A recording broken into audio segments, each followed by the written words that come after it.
What is up, guys? Welcome back to another Evo build series video. What we'll be focusing on today is basically removing the remainder of the things on here to make this thing a complete bare shell to get it ready for the paint shop pickup truck. Yeah, a little mighty man. You're trying to trade an Eclipse for what? For an R33? That's like your dream car or what? No, I already have my dream car. Which is what? The Eclipse. The Eclipse? Yeah, I wanted that car since, I want to say early high school. Early high school? Yeah, same here. I have my dream car. Any other car is just bonus. A supplemental, right? Yeah. It's like, yeah, that's how the Evo is for me, honestly. Cool to have it. Yeah, you know, it's cool to have but it. it's nothing like the Eclipse, huh? No, the Eclipse is always going to be my car. It's my baby. Yeah. Alright, so the transfer case just came out. I'm guessing it just pops out of the spline and I think you call it a yoke when the drive shaft piece on the front. That little guy right there. Now we're gonna move on to the removal of the brake booster. So we're using a 10mm wrench to remove this hard line off the reservoir. Also another line you're gonna have to remove on the right hand side. Down here by the brake pedal, we're gonna go ahead and remove the brake booster. So as you guys can see, there's 4 bolts on the firewall, and there is also a pin right here that you're gonna have to remove. Brake booster is out. Take off these hard lines all as one piece. Danny did mention that we're gonna have to go ahead and remove this hard line right here that connects to the brake line towards the driver's side Brembo. With the flathead, yeah. Oh, the flathead? Yeah. Just pop out like that. Try to get it in between. Yeah, not break these. These are plastic, so. Try to get between like this, and it should just pop out. Ah, gotcha. These two that are going down towards the bottom of the car, they're attached right next to the drive shaft. I know you guys can't really see them, but you have to go into the car with the 10mm and basically loosen those up. What's going on up here? Taking off the harness? Yeah, it just should to be. the ABS module. Bam. I wonder if you could do the ABS delete just to get rid of it. There's one line that's going into the passenger side brake line, driver side brake line. There's the one with the brake booster up here. There's a 2 down there. So I guess we're gonna have to remove the rear motor mount. It's in the way of Some of the two of the hard lines going down there. Yeah. Look at you, hardline master over here. Whoa. Look at this dude. I feel like this is gonna give me a big headache putting it back on. Think so? Yeah. No, it's not that bad coming out. I feel like it's easier to take apart a car Oh yeah. than it is to putting it back together. That's it right there. Damn. Alright, ABS module and hard lines. Oh shit. I mean, if we want to remove the insulation, how is this held on? I think this just twists on. Does it twist on? So there's a total of A lot. 3? 1, 2, 3, 4. 1, 2, 3, 5. 4, 5. Okay, so we got to keep track. So I can look back at the video later. 1, 2, 3, 4, 5. I'll probably bag these in a Ziploc bag. This makes everything so much easier, guys, like I always say. Just put all the parts in here, Sharpie it, and then once you're putting everything back together, you could always come back and find everything. Master, which we needed to remove the brake booster for because it's kind of hard to access it all the way back there, as you guys can see.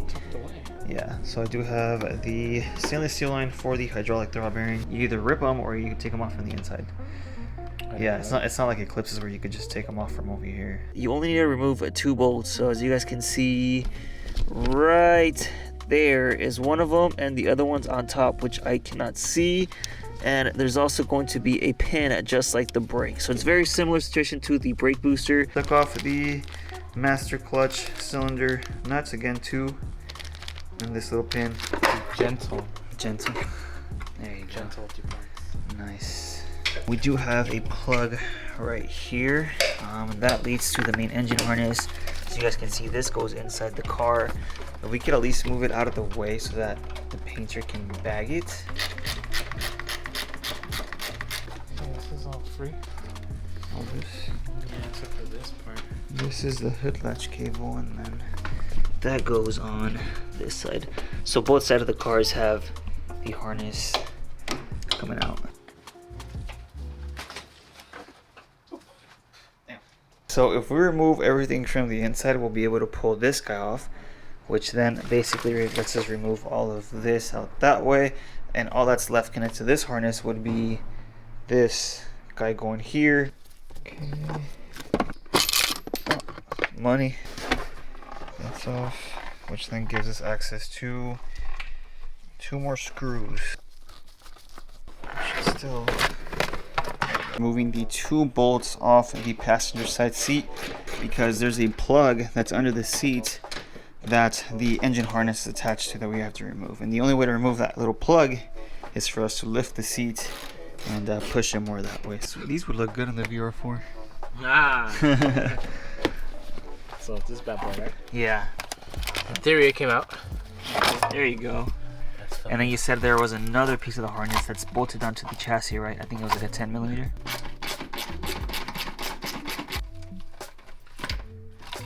Don't lose that bolt.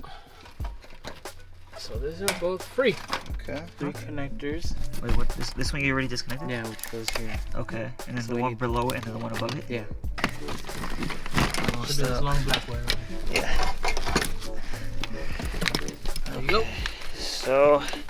Ah, don't want to do that again. So we just found out that apparently there is another part of the harness, which is the last remaining piece, that goes up on the passenger side, but to reach that you are going to have to actually remove the whole dash. Now I personally do not think it's worth removing the dash, at least for me, unless someone knows how to take that off without removing the dash. You guys let me know. But Yes.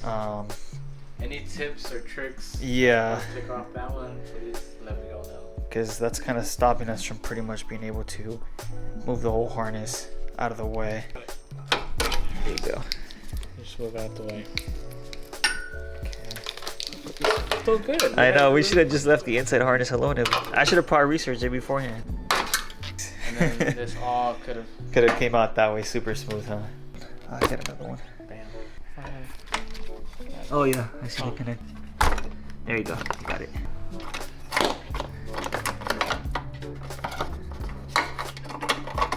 There you go, sweet. It's so close. There's just one connector. Yeah. That bugs me out. I don't know about other people, but It bugs you. that bugs me out Yeah. because we're so close. This side of the harness is right here. We try to tuck as much as possible, and this is kind of what the Evo is looking like right now. So again, if you guys give me any insight as far as being able to remove that plug without having to remove the dash, we will be able to pretty much push that harness more that way.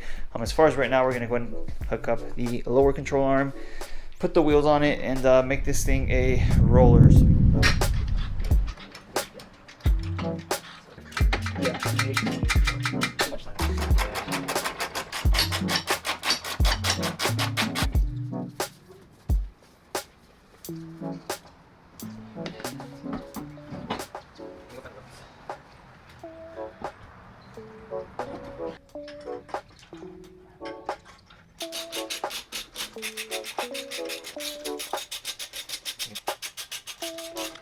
You know what? I'll damage the lower because I have axles on it.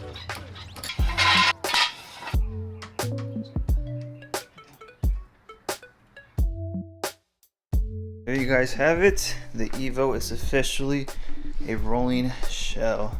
I feel like as car guys, we don't really. We try. There's much better things we can do with our Oh money. yeah. It's our hobbies though. It's our big toys. I'm gonna end up cleaning up a little bit. By the way, I might end up selling off my exhaust.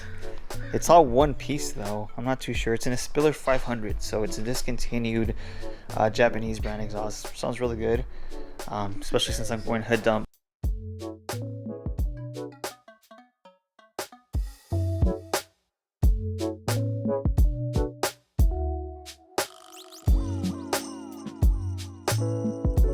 The engine bay is practically ready to go get painted. At this point, I guess that's pretty much it for the video. I'm gonna go ahead and reach out to a couple paint job guys or paint shops and see where we're gonna be taking it, but at least now it is movable or towable to its next location. So making progress nonetheless. Hope you guys are enjoying the build series. I'll go ahead and let you guys go here for now. Make sure you like, comment, subscribe, and I'll see you on the next one.